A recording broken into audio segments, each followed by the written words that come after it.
Y'all, I knew Mount Moriah was like a big deal, but I was today years old when I found out literally all three of these things happen on this mountain. So I was finishing up 2 Samuel chapter 24, and it talks about David building an altar. Verse 18 says, and I'm going to butcher these names, I'm just going to warn you.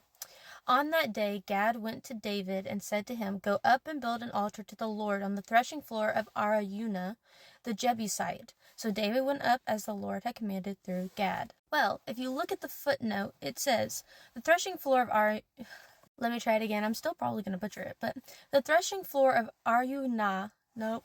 What did I say last time? Okay, the threshing floor of Araunah, was located north of Jerusalem on Mount Moriah, the same mountain on which Abraham had offered his son Isaac and received God's promise. Now, if you remember one of my previous videos, we also talked about how this mountain where Abraham took Isaac up and all that stuff went down, it was also the same mountain that Jesus was crucified on. And guess what? This was not just an altar. It says that David was purchasing the site because he understood that this was the place that was chosen for the temple that his son Solomon would build for God. So y'all, literally this place, everything comes full circle here. So we have Abraham who is going up to offer Isaac up because it was supposed to symbolize God giving up Jesus, but instead of allowing Abraham to give his son up, God stops him and instead says, "I'm going to give you my son." It is also the place where the temple is built so that the people can go and worship God in the middle of Israel.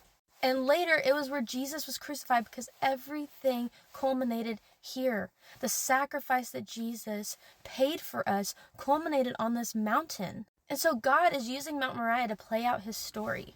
And so I was today years old when I found that out, but I just think it's so fascinating. And I love how the Bible just leaves you these little Easter eggs. Everything goes together. It's one big story. And I just love it. So I hope you have a great rest of your day. God bless.